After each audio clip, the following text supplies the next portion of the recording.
Well, thank you, everybody, for coming to the presentation today. I am pleased to introduce Dr. Marty Golubitsky. He is Emeritus Distinguished Professor of Natural and Mathematical Sciences at The Ohio State University. Some of his main research areas are dynamical systems, bifurcation theory, networks, biology, and neuroscience. He has co-authored 7 books and authored more than 100 science articles. He has served in high-level positions in science organizations. He was the founding editor-in-chief of a journal and received multiple prestigious awards. And we look forward to hearing from him. Thank you for the invitation to come and for the introduction. So I hope that now we can be less formal.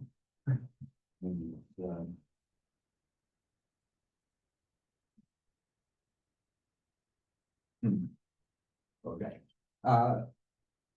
2 years ago, Ian and I published a book on networks, and I decided rather than try to do the latest work in the seminar, that I would give a sort of overview of things that appeared in this text, because I think that will give you more of an appreciation of the kind of questions that we're asking.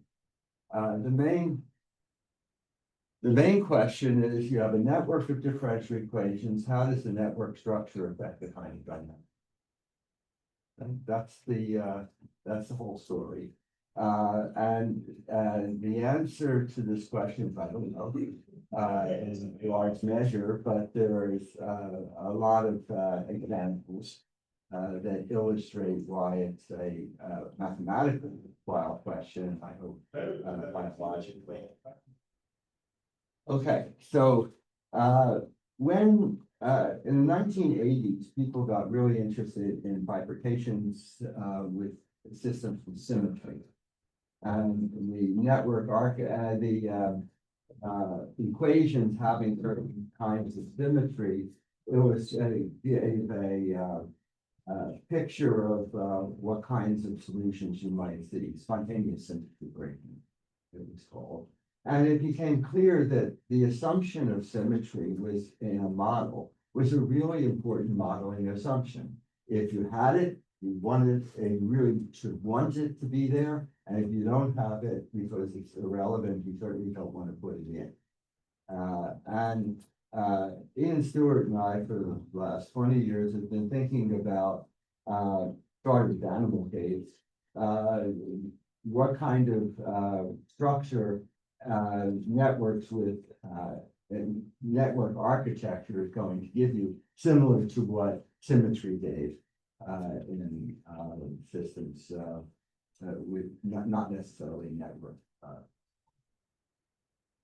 Okay, so the big question is, if this, yeah.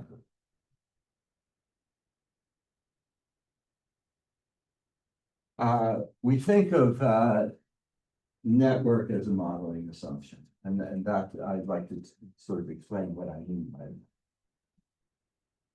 Okay, I'm going to talk about Hopf bifurcation and assume that you know what it is, but just in case, the first thing I want to do is remind you of what Hopf bifurcation is mathematically, and then I'll give some examples of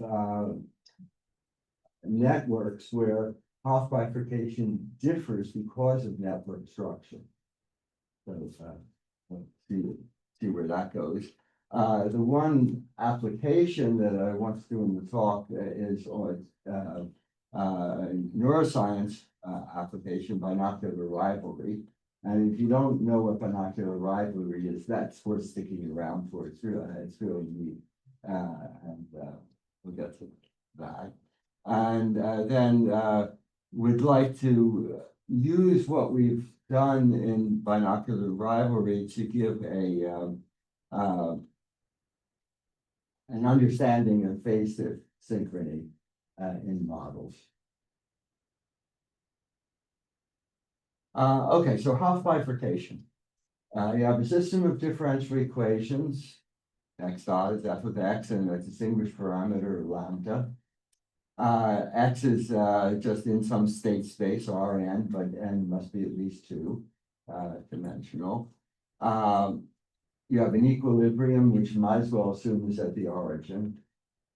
The Jacobian of this system at the origin has a pair of non-zero, simple, purely imaginary eigenvalues. That is, the eigenvalues plus or minus omega I. And all other eigenvalues are off the imaginary axis. Then the Hopf theorem says generically there is a branch of periodic trajectories emanating from the origin with frequency near omega and amplitude growth root lambda. That is, the theorem gets stated in many different ways. The version that I want to use today is the one that is listed here. If you have any any questions during all of this, ask. This was proved by Antonov and Huygens in 1937, and Hoffman, and that was n equals 2, and the general n by Hopf a few years later. Okay, so we're going to discuss Hopf bifurcation in fully inhomogeneous networks. So I'll have to explain what that means. All the nodes are different, and in homogeneous networks, all nodes are the same. There's all kinds of things in between where some nodes are the same and some nodes are different, and the combinatorial complexity drives you mad. So I'm trying to just keep that under control. Okay, fully inhomogeneous networks. Here's a such a network. It has 8 nodes. The differential equations that are associated with it, well, you have x1 dot through x8 dot, and they're equal to f1 through f8. And inhomogeneous means the f's are all different, or they don't have to be the same. Point. And the arrows in the network tell you what state variables the equations depend on. So F7, where is node 7 receiving information from 8, from 3, and 5? So F7 dot, X7 dot is F7 of 3, 5, 7, because it's the internal state variable of that node, and 8. And all of the things here can be read off from the graph, and conversely, once I have the graph, I can put in the variables here. So the question that I want to ask is, let's say for this network, I have an equilibrium which undergoes Hopf bifurcation. Is this the same as the Hopf theorem that I just told you about, or is it different, and does it depend on the network architecture? So a little bit of graph theory, which is sort of fun. P and Q, 2 nodes, are path equivalent if P is upstream and downstream from Q. So I claim 4 is upstream from 1, or it's up to, and if I go this, let's see, if I go this way, I can go 4 to 1, or I can go 1 to 5 to 4 if I can get there, either way. So 1 and 4 are equivalent in this node. A path component of the network is an equivalence class of nodes. And in this network, it may not be obvious until you start looking at it, there are 4 network components. 1, 4, 5 consists of all these nodes are equivalent. 2 is singleton, is equivalent to itself, nothing else. 6 6 is singleton, and 3, 7, 8. Those are all equivalent. Okay. And what I'm claiming is that Hopf bifurcation depends on which of the components of this network are where the complex eigenvalues occur. Okay, let me explain. So I can rewrite this network just presented with the components prominent together, put together. There are 4 components. The condensation graph is the graph of the component, even though it's a component of the original graph. And you have this path and this path, and let's see what that means. If I look at the admissible vector fields for the components, then take its Jacobian, it's going to be block lower diagonal. And so it's easy to read off the eigenvalues of J, the eigenvalues of J1, J2, J3, and J4. Okay, and the eigenvalues could be complex in any of these blocks. Well, suppose that the eigenvalues of J2 include plus or minus omega I. Then the theorem that comes out from this network is that all of the nodes that are downstream from J2 or from the second component, C2, or C2 itself are oscillating, but the ones in block 1 are quiescent. If the complex eigenvalue occurred in J3, then J3 and J4 are going to have complex oscillation, and the other will be quiescent. Okay. So there's no particular structure here except the network one, who's talking to whom. And that gives you a different kind of Hopf bifurcation. Okay. So I mentioned that bifurcation theory in the 1980s had to do with network, had to do with symmetry, and symmetry sometimes appeared in networks. And in this example, I want to look at is the absolute simplest bifurcation with structure.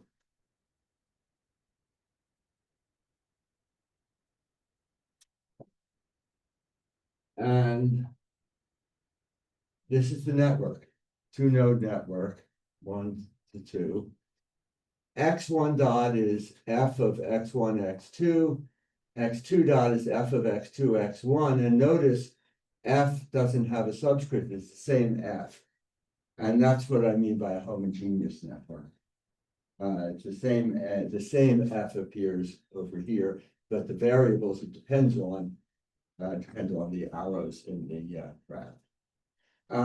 This network, I'm pretty sure if you gave me an afternoon in the library, I could come up with 100 papers in neuroscience that studied this network.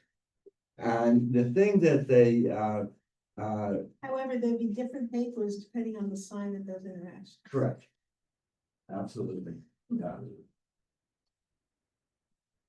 So what are the synchronous states?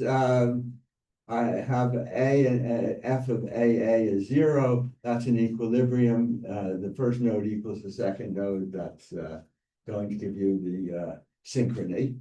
The Jacobian has the form KLLK. These are square blocks of matrices half the size of the internal dynamics. If the eigenvalues of K plus L are critical, then the Hopf theorem in this case is that the nodes oscillate in phase. And if, on the other hand, the eigenvalues of k minus L are the critical ones, then the Hopf theorem is that they're anti-phase, half a period out of phase. And it's easy to see that locomotion has this kind of structure. And that maybe 50 articles were just to do locomotion. No, 250. 250, that's it. Does the dependence on the parameter persist? Is it still a square root dependence of the amplitude on? Ah, thank you. You're welcome. Let me discuss this now, and then. Oh, my statement? Boy, can I pay you for this? You just gave me the.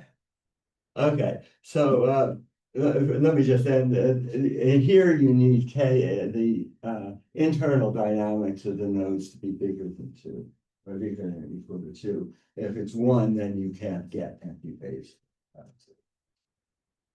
Okay, so a third example of this kind of change in Hopf bifurcation occurs in homogeneous feed-forward chains. So this isn't quite as simple, but it's still a pretty simple network. 3 nodes, it's homogeneous, that is, the nodes are all identical. Same F going here, internal dynamics, X1, X2, X3, and this is the, this has to do with the coupling arrows and lambda justification.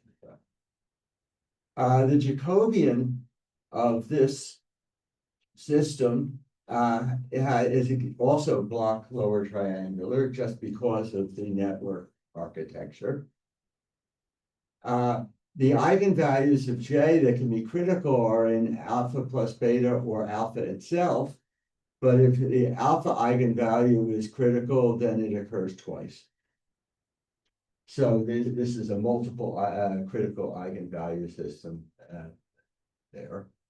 And the double critical eigenvalues in periodic solution where node 1 is quiescent, node 2 has standard growth rate of root lambda, and node 3, any guesses? This just absolutely blew our minds when we found this. We had no idea this was coming. Node 3 has amplitude growth rate of lambda to 1/6. So these are the time series. First node is quiescent, second node is oscillating at a certain frequency, growth root lambda. Third node oscillating at the same frequency, but the node is lambda to the 1/6, much bigger. Here, this is the second node, the third node. This, and anyone willing to guess what the fourth node is? If I tell you it's lambda 118, then maybe you can get the fifth node, 54. Right. Proving this thing, not so easy, in fact. And there were several iterates of proof till now. I think there's a really elegant proof that was given by Rink and Sanders a few years ago. Okay, so there were 3 examples where network architecture changes the outcome of what Hopf bifurcation is. And want to now give an example where this change is interesting, and we'll see. There is something which we call Wilson networks, which it's a neuroscience thing coming from vision theory, and U. Wilson is pretty well known. Okay, here's it'll help me. How many of you have not seen binocular rivalry? Okay, so in my mind, the question of binocular rivalry that he's trying to deal with is how does the brain deal with contradictory information? And the idea is that a subject is shown two images, one image to the left eye, the A image, one image to the right eye, the image, and asked, how do you, what does the person see when they're shown these images? And the answer is, you get something, the images alternate. First you see the left image, then the right image, then the left image, then the right image. I happen to be cross-eyed, so I can perform this experiment on myself. And it's exactly what happens. Okay. One of the equations that people look at, nodes A and B consist of two variables, a firing rate or activity variable and a fatigue variable. A dot is some function of the A activity, A fatigue, B activity, B fatigue. B dot is the variables permuted. What's the network? Well, it's exactly this two-node network that I was talking about before. The nodes that are, let's see, the interpretation from the model is that if the activity variable of A is bigger than the activity variable of B, then you perceive the A node, and B is the opposite. What's less obvious is what happens if they're equal, and well, that's a good question. The model doesn't really explain that. It's a fusion state. Okay. Many people have looked at these kinds of models, and they come up with states where this is just quiescent. The variables are equal, so that's the fusion state. Or you have half period out of phase things where let's say the red node is the A and the B is the blue is B. A dominates, so you perceive the A, then B dominates, then A dominates, and so forth. So you get the half period out of phase solution. The anti-phase solution is what is giving this alternation in the binocular rivalry experiment. You could ask, notice I haven't actually written down a system of equation explicitly, and I do this just to prove that I can, but it won't help a lot. Here's the equations that are standardly used for the binocular rivalry, and okay, you can use those equations to get the integration and see what's going on, but it doesn't, I think, actually help in understanding of a lot of things. Okay. Now, here's the experiment that Kovacs et al. Did in 30 years ago. It's the two pictures are, well, I call it monkey and text. I think it's actually an orangutan and a forest, but whatever. And the experiment, the people who were the subjects perceived this alternation between monkey and text. That's then they did something really neat. They took the each of the pictures and cut them with 3 lines so that there are 6 regions. So here, starting in the upper left, there is text, monkey, text, monkey, text, monkey. But on this side, it's going to be monkey, text, and around from the other side. and asked, well, in these scrambled images, what do you perceive? And the answer is, you see the scrambled monkey and text alternating. And this is the surprise, in case please act surprised. They perceive the reconstructed images going back and forth as well. So there are four percepts that they're seeing, or they're perceiving in this experiment. The two percept model, the A dot B dot model, can't possibly be the relevant model to describe what's going on in the experiment.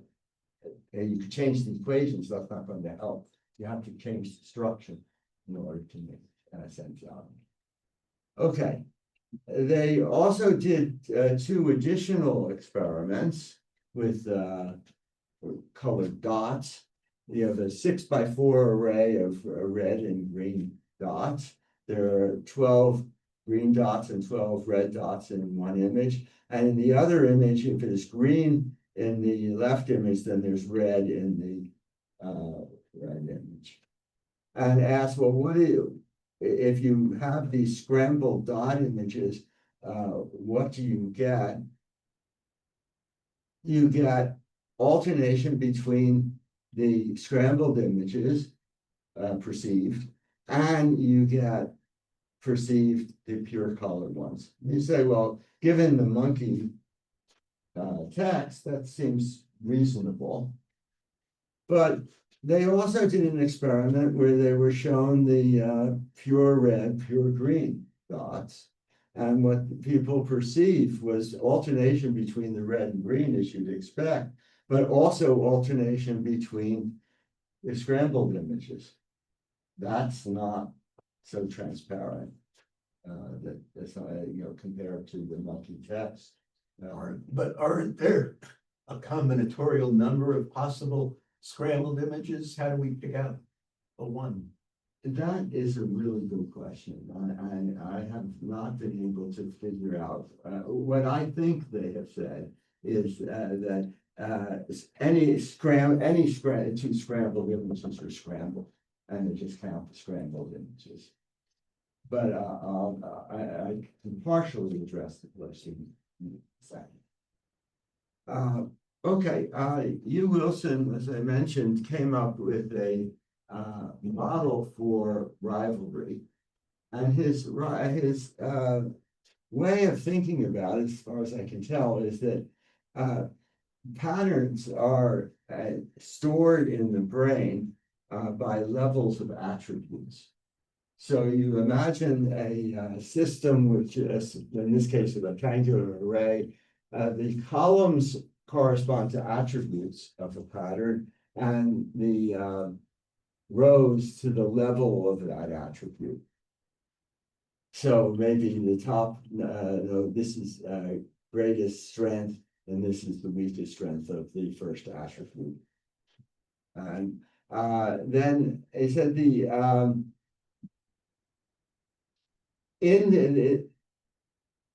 the connections between the nodes in the same attribute are strongly inhibitory. So there's inhibition in the columns. In the rows, you have an image that you show, and the image has a certain number of patterns that you're keeping track of.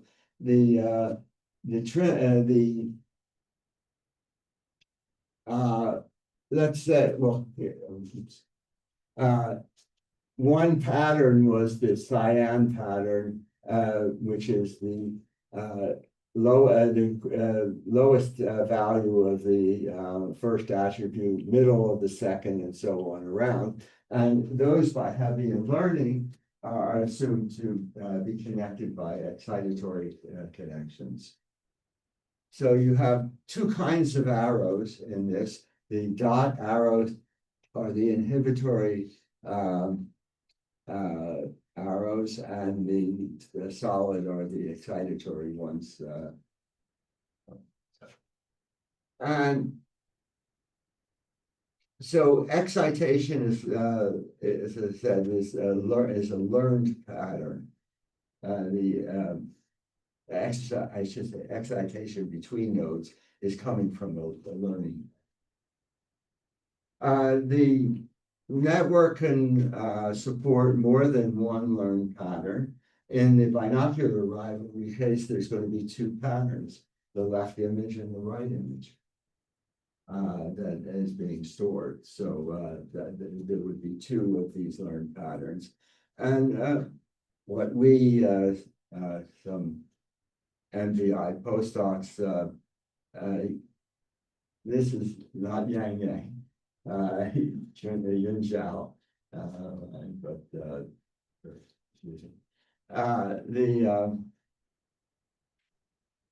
so derived patterns are patterns. So if you write, if you write down differential equations and you integrate them, which is more or less what Wilson did, then you can get equilibria which are associated to patterns which are not learned, and we call those learned and those derived patterns. So you can have both. The question is, can we use Wilson's networks to describe the differences between the monkey text and the colored dot experiments? And the answer, I think, is yes. And I will explain this. How would you get the attributes of, let's say, these images in the monkey text? Well, one possibility is that each region corresponds to a node, there's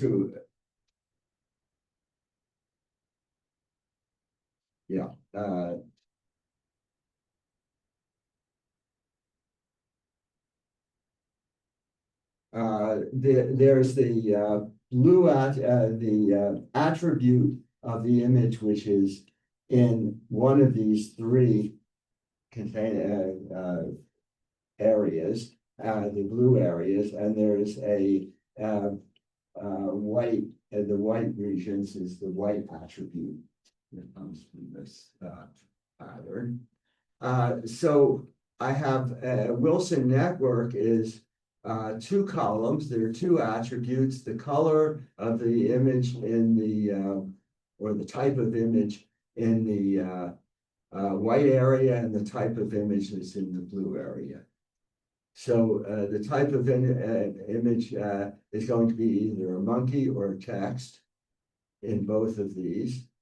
You have inhibition in the columns, and in this picture where you have the scrambled images, you have monkey connected to text in the opposite as the learned pattern, and the learned pattern in the other learned pattern is text to monkey, that they're connected.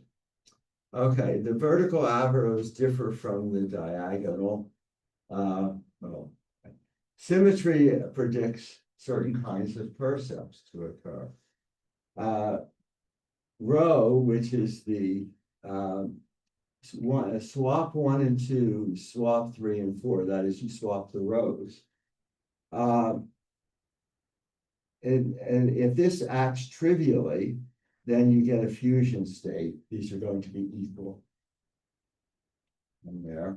And if the row acts non-trivially, and this is very much that two-element in phase, out of phase kind of motion that you get, but now in a four-node network. So x2 of t is x1 of t plus a half.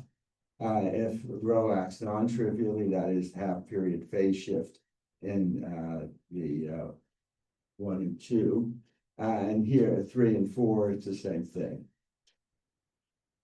Tau, on the other hand, which is swap the columns, either you get half period out of phase on the diagonals, or you get in phase on the diagonals. Those two things can occur in each. And rivalry between two pure, let's see. This is the scramble, so, yeah, I think, be a little bit careful. One of these is x1 is bigger than x1 of t plus t over 2, gives you this monkey and text alternation. And x1 of t equal x of 2, you get to, well, actually, I should do it in the top image, then this is the half period phase shift coming from symmetry. Okay, so we have a network, a Wilson network for the monkey text with the certain kinds of symmetry percepts that are predicted. What happens to the pure color ones? And you could have pure color means that all of these are equal, so that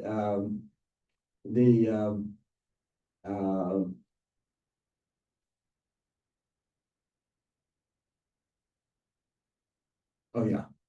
Ooh, I skipped a slide, and that's I forgot to put a slide in. Let me go back for a second.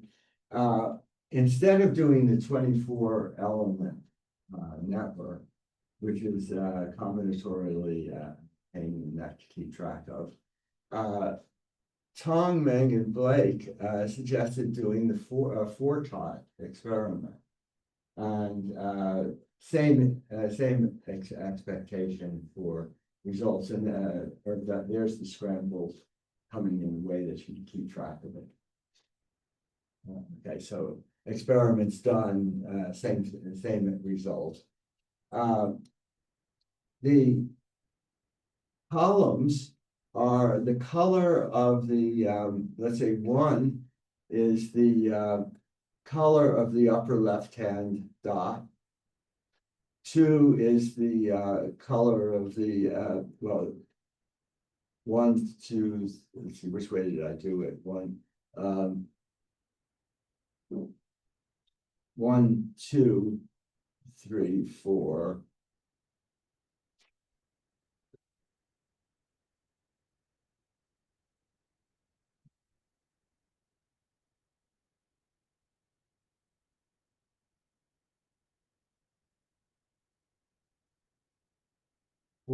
Okay, so the columns are the possible colors in each of the dots. So it could be red or green in each of the 4 positions. And the you have inhibition in the columns, just general Wilson network assumption, excitation in the diagonal, but in fact, it's a little bit more complicated because there can be coupling between one color in the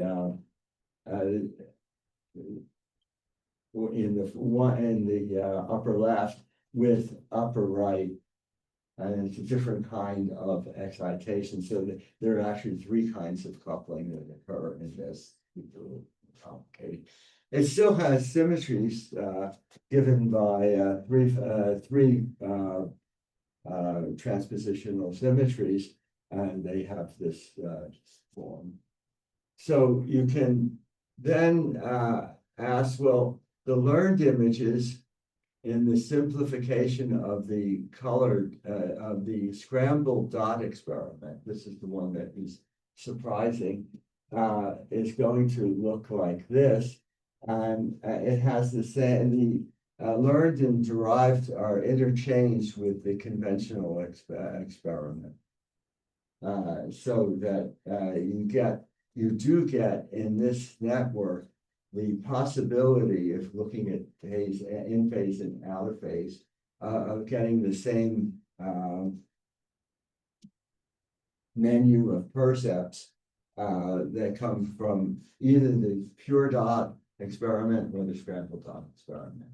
So this is a prediction that you're going to get the same, you would expect the same kind of answer to come about. Okay.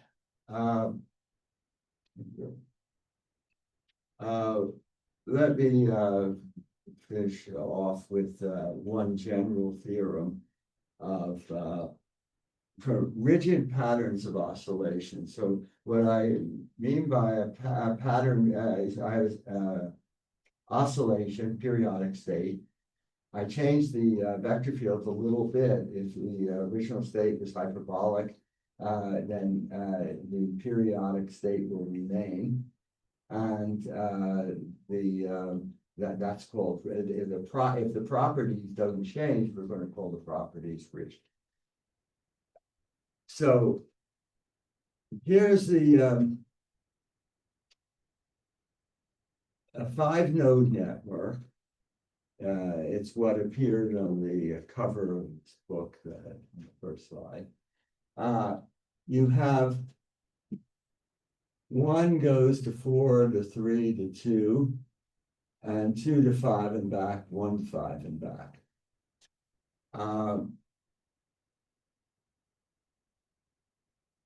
That is a homogeneous network.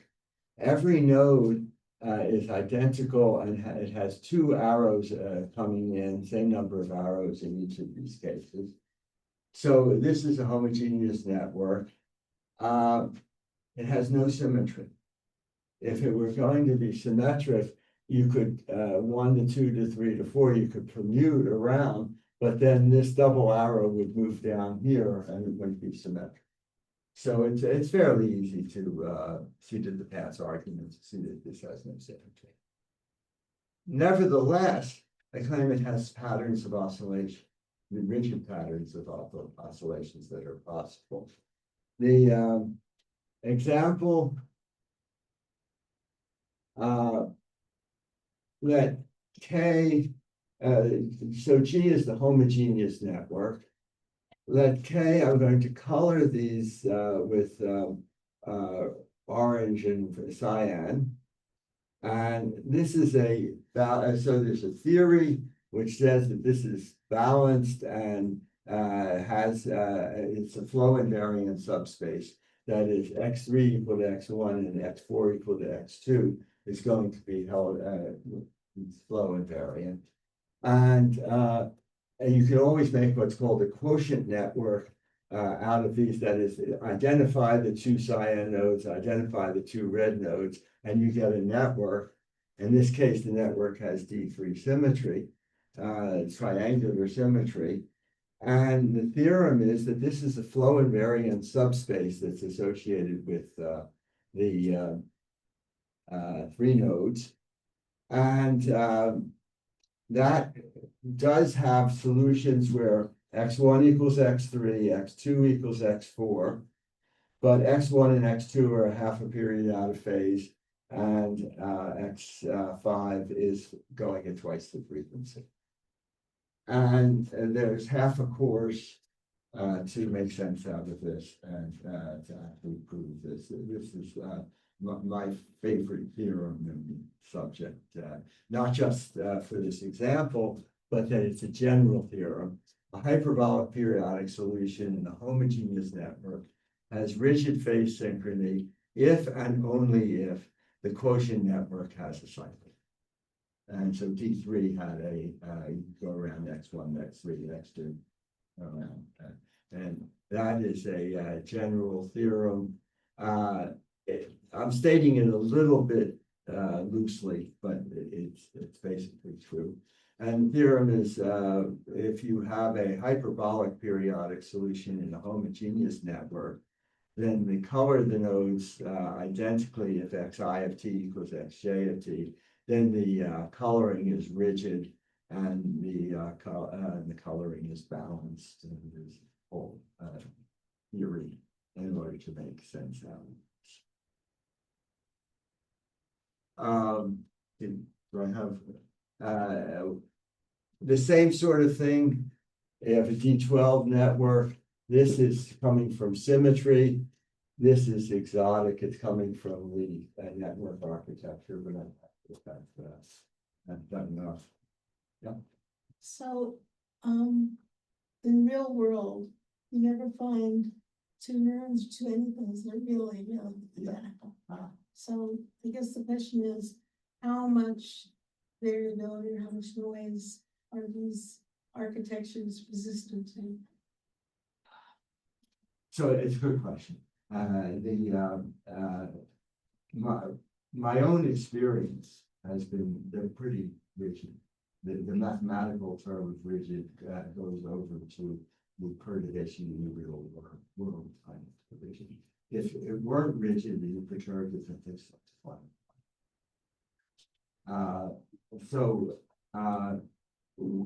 in the world of symmetry, equivariant bifurcations, the standard question in the 1980s and 1990s and so on is, well, but not everything is, things aren't exactly symmetric. And the answer is, well, that's true, but the rigid properties are things that you can't do. And that was true with symmetry and equivariant bifurcation, fluid dynamics. But it only goes so far, right? So there's always you have to develop an intuition about how far is too far. Yeah. But you get one piece of information that came and that I mentioned why going through this in the binocular rivalry with the monkeys. You can't model the systems with two nodes. I don't care what kind of differential equation down. You can't, and you're not going to model two nodes if the model is somehow producing four percepts. And that comes out of this qualitative discussion on mathematics. It gives you information, doesn't tell you everything, but it really puts you in a bind if you try to do the pure dot experiments to model it, it's not going to work. I don't know whether that helps. But the pure dot experiments in real life with the monkey are being carried out by networks of millions of neurons. Whereas there are some simpler systems that are actually really done by the moral equivalent of 2 cells or 4 cells. So I would expect maybe I'm wrong, but the explanatory power of this level of explanation for the monkey experiment as a biologist makes no sense to me, because it's actually not being done that way. Whereas if you talk about the spinal cord, the explanatory power of reciprocal inhibition is much more. I'm speaking as a biologist. Yeah, sure. I appreciate it.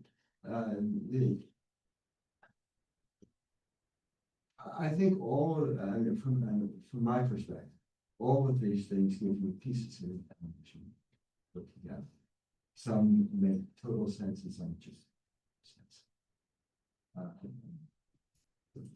And that's what the critical things. But having said that, I also believe that you do get some in this knowledge. And certainly if you wanted to build something to do that task, maybe the simple models are very helpful. Albeit not telling you very much about the monkeys. So I can live in both of those worlds. Yeah. I don't believe for a moment the monkeys are doing it that way. No. But a lot of neuroscientists write down models that are based on exactly that's right. Okay. Whole other. Yeah. That's a much longer. Maybe we won't go there.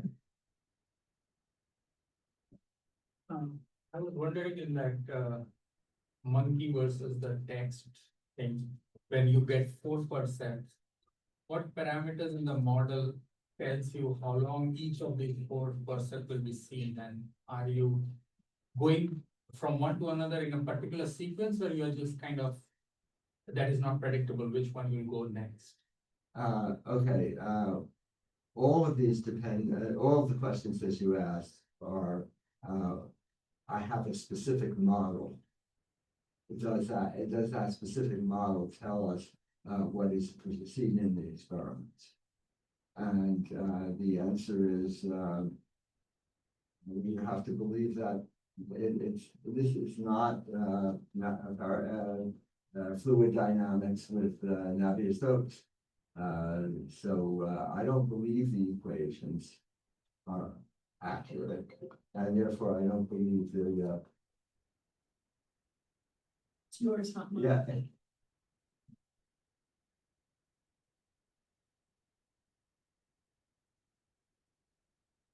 I'm sure you can go by forgetting at the beginning. I don't. People will model and claim that this is what's going on. And this is sort of what similar to what you were saying. You write down these models. It's not the way the monkey actually behaves. So do you believe the models are accurate enough to do the kind of experiments? That's one way to answer and say, I don't believe it. But the other thing is that you can say, well, I believe the general form of the models I'm writing down. They have some parameters. Can I get the parameters correct by doing data analysis and write it down? And then you can do experiments to see how well these fixed parameter models, one equation, dictate what's seen in the experiments. And people do a lot. But one quick add-on is once you fix a model and you start with some initial condition, the model exactly predicts the sequence of how things will change. Like it will be percept 1, then maybe percept 3, then percept 2, or it doesn't. The model predicts it, not the general. Not the general. Okay. Thank you. So that's what Ian and I like to call model independent versus model dependent. There's a lot of the things we're after here are the model independent results. The model dependent ones. Okay. So, to what extent are these single nodes kind of maybe, I don't know if they are, but expandable into ensemble, for example, to like, into a group of nodes, based on some kind of equivalence or anything, to, in order for maybe there's things to like bridge the model with the, like, for example, what Dr. Meyer said about the biology system, like because in these models, these are single nodes, right? Like single neurons, for example. But are these kind of expandable into, like, we can swap a single node with like a group of things that. Oh, I see what you're saying. Yeah. So I did that a little bit when I mentioned the quotient network. That was going down, and you're sort of asking the question, can you go the other way? Can you find a network whose quotient is the one that I started with and get information about this bigger network? Right. And the answer is yes, but it's complicated. So I think you have to have a very good, clear idea of what question you're trying to answer for that to make sense.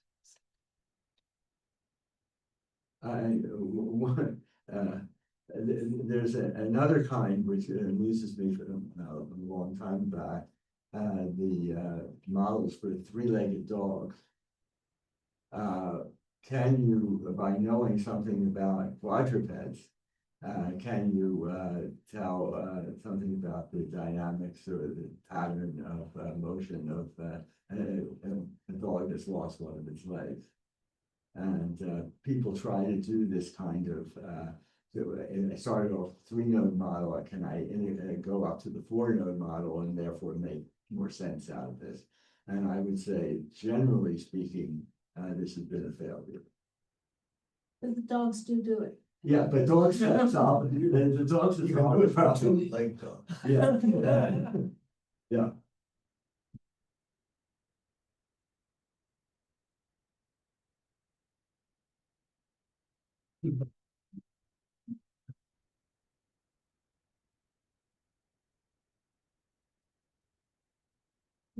Wonderful to see you. Thank you both.